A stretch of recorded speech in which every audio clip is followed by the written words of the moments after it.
សួស្តីថ្ងៃនេះខ្ញុំសូមមកបង្ហាញចាត់តងនឹងការភ្ជាប់លេខការ Language Series ថ្មីគឺ Vita តោះយើងទៅមើលថាការភ្ជាប់វាមានភាពងាយស្រួលកម្រិតណាយើងទៅមើលទាំងអស់គ្នា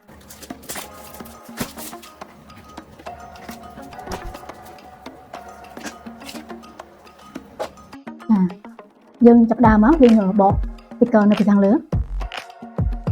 តោះមកយើងចុចកន្លែង power នេះគេដាក់ power យើងចុចលើប៊ូតុងនឹងជាប់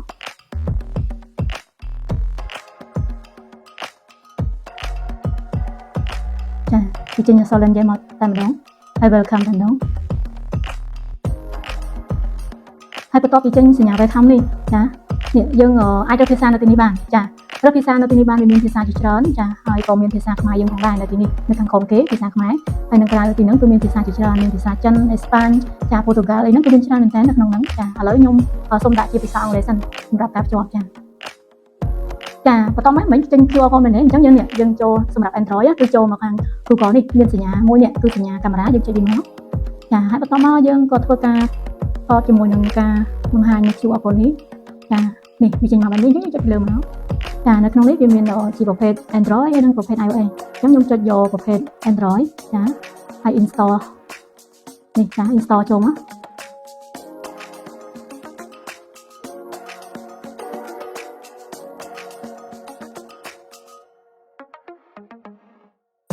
ចុចមកចុច open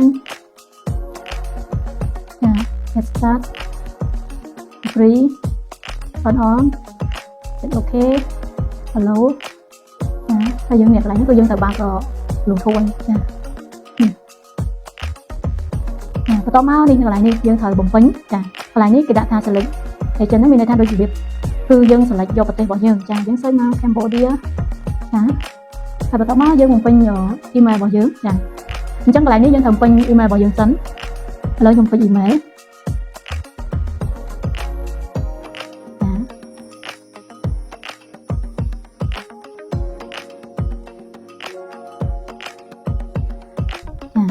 យើងពេញហើយយើងសាញ់អប់ចាយើងមកមើលលោកនេះគឺជា web 4 របស់ app ហ្នឹងហើយយើងក៏ចុច agree បន្តចាហើយបន្តមកនេះថ្ងៃខែកំណើតនៅខាងលើនេះយើងដាក់ថ្ងៃខែកំណើតចាយើងដាក់អញ្ចឹងចុះហើយនេះភេទចាយើងភេទយើងដាក់ភេទប្រុសឬក៏ភេទស្រីអញ្ចឹងចាហើយបន្តមកពពោះទម្ងន់ចាហើយនឹងជំនឿរបស់យើងអញ្ចឹងហើយបន្តមកយើង sell កន្លែងនេះយើងអាចដាក់ profile បានបើយើងចង់ដាក់ណាចាយើងដាក់រូបរបស់យើងឬក៏រូបតំណាងអ្វីមួយអញ្ចឹងទៅបន្តមកយើង sell ចាហើយបន្តមកយើង agree មកចាទៅចៅម្ដងទៀតអូជាស្រ័យដោយសារតែខ្ញុំអត់បានពេញឈ្មោះអញ្ចឹងខ្ញុំដាក់ឈ្មោះចាខ្ញុំដាក់ថា MC អញ្ចឹងចុះចាខ្ញុំទៅចៅមកចា success ចាជោគជ័យហើយយើង continue បន្តនេះវាធ្វើការស្វែងរកនេះ Vita ចេញមកហើយយើងចុចលើ Vita នេះមក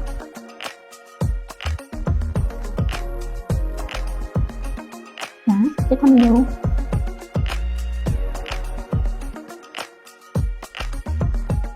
ចាចុចបន្តមកចាចុច freeze លើ smartwatch របស់យើងចុចដាំចាចុច OK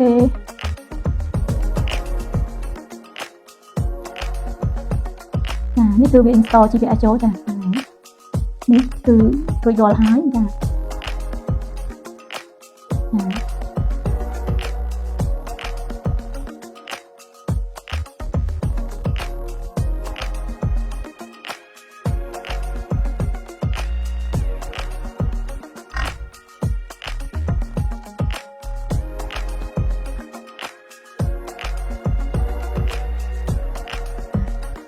ខ្ញុំចុចតាម step នឹងមកចាដូរហ្នឹងមកចានេះគឺវាបានទាំងអស់ហ្មង function ណាចាអញ្ចឹងពេលដែល load សារ message មកពីខាងហ្នឹងគឺវា load មកយើងដឹងនេះចាឥឡូវនេះយើងបានបំពេញក្នុងការភ្ជាប់ហើយអញ្ចឹងយើងសាកសិនណាយើងសាកទៅបើកកម្មវិធីផ្សេងនេះគឺវាទៅណាចៃថ្មគឺមានរហូតដល់ 99% ចាធ្វើការបានរួចរាល់ចានេះជារបៀបជាប់លេខការ Smartwatch Vita ជាមួយនឹងទូរស័ព្ទដៃចាសូមអរគុណ